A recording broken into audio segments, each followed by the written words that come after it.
Discipline at home and school. I read with interest a lot of the comments and remarks on the subject of corporal punishment. Like a lot of people, I too can offer some personal experiences. This is particularly true on the subject of slippering. I attended a mixed school in the 1960s in the UK. Back then most schools still used corporal punishment on a regular basis. It is safe to say that corporal punishment was a normal part of everyday life. It was never excessive, virtually always justified and for most of the part accepted. At my own school corporal punishment was always administered on the bottom and never on the hand, possibly for safety reasons. Punishment for the boys was frequently of the corporal variety. The slipper, which in my experience was not a carpet slipper or a soft canvas shoe, but most commonly a thick sole plimsoll, was used on the younger pupils and for less serious offences. For more serious offences a boy would be caned. Detentions were used but boys often opted for the quick option of a corporal alternative. Even sixth form boys were known frequently to choose a slippering rather than inconvenient detention or essay. In the case of girls, written punishments such as essays and lines, or detentions, were the most frequent. However, for persistent misbehavior, or serious matters, corporal punishment was not uncommon. In our school, one of the mistresses was delegated to administer the punishment, usually the slipper. This wasn't used often but was by no means rare. Only for really major offences was a trip necessary to the senior mistress, the only person authorised to give the cane to a girl. During my time at the school, only 3 or 4 girls were actually caned. I should say that at school, I was usually really turned on by witnessing or hearing a boy being punished. It is this which has no doubt given me my interest in later life. At school, the normal time for pupils to receive corporal punishment was after lessons finished on Fridays. Apart from the immediate doses given after lessons in the classroom, the usual way was for the pupil to be put on report, meaning that it was necessary to attend the relevant teacher's study, head of the various schools, lower, middle and upper, into which the school was divided. There was usually a small queue of unhappy-looking people waiting after the final bell at 3:30 p.m., and punishment began at 4 p.m., to allow the other pupils to leave. I think, otherwise crowds would have gathered to listen. If passing the room later, however, as I often had occasion to do, one could usually hear the sound of swishing cane or meaty thwack from a slipper. I particularly enjoyed watching the recipient coming out afterwards, usually rubbing away at his bottom, even more so if it was someone I fancied. Actually, I would try to pass by before they went in, to spot anyone I knew.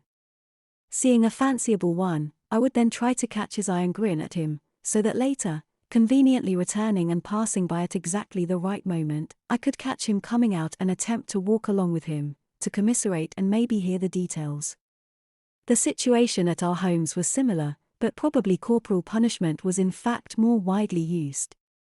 I can well remember, you can imagine why, a discussion or debate we held on the subject in my 4th form general studies class.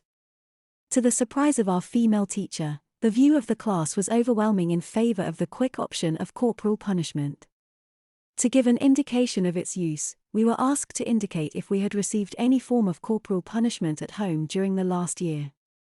Surprisingly, 2/3 of the class raised their hands, probably 3/4 of the boys, and half the girls. A further question, all I can remember, unfortunately, revealed that virtually all were punished on the bottom with some implement, e.g. strap, slipper or cane. Now to be more specific about my own experiences. I was an only child in a middle-class family. My parents weren't particularly strict but believed in a firm set of principles of behavior. I didn't have any trouble with this, being generally in agreement and, I think, reasonably well behaved. But if I did transgress and do something contrary to their wishes, and it would usually be something about which I was myself ashamed, I would naturally and inevitably expect to be punished. My mother took responsibility for my punishments, and had the normal range available for the day. I was kept in, grounded in today's parlance, for a given period, stopped from doing things I wanted to do, had my pocket money withdrawn and so on. In her armory, quite normal for the time, my mother included corporal punishment. Following age-old custom, If my actions deserved it, I would be chastised. This was always administered in a traditional manner and on the usual place, with comprehensive ritual and formality. I was given a sore bottom.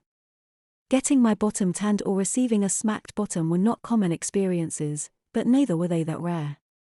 When I was in trouble at primary school, I was given a traditional spanking. My mother sat on a chair in her bedroom and put me over her knee, and smacked my bare bottom until it was hot and stinging. As soon as I reached secondary school, I was deemed too big to go over her knee, but far from too big to receive a sore bottom. I then had to bend over, most often for the slipper. Because I was only beaten when I was thoroughly in trouble, for something for which I needed a salutary lesson, her punishments were not lightly administered. I viewed them with considerable trepidation and they weren't easily forgotten. However, I would say that on every single occasion that I was beaten, the punishment was fully deserved and appropriate. Every so often, my mother used corporal punishment on me throughout my time at secondary school, right up to my leaving home for university. In my early years at secondary school, when I was in serious trouble and thoroughly deserved to be punished, she would discuss with me what sentence I deserved, and usually, I couldn't disagree that a hiding was appropriate.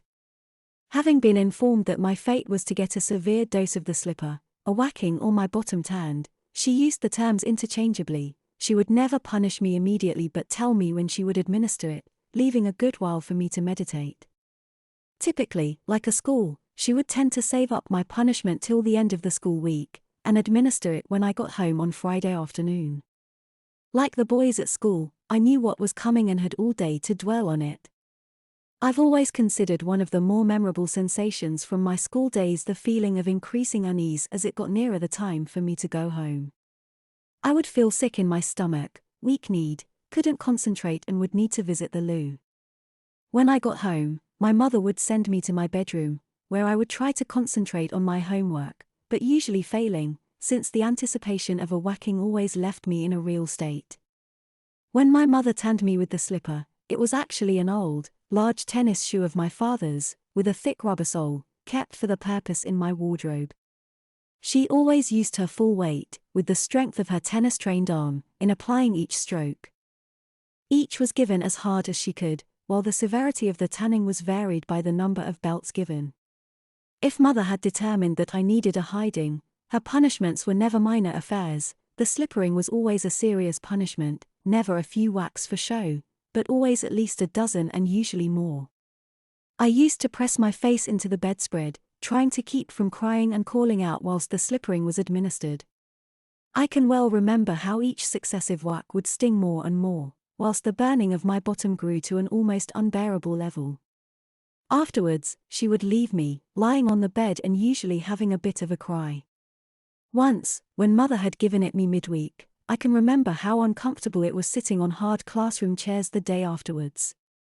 This constant reminder of the recent tanning of my bottom was all part of the punishment. My mother always said that she hadn't done it hard enough if I wasn't still sore the next day.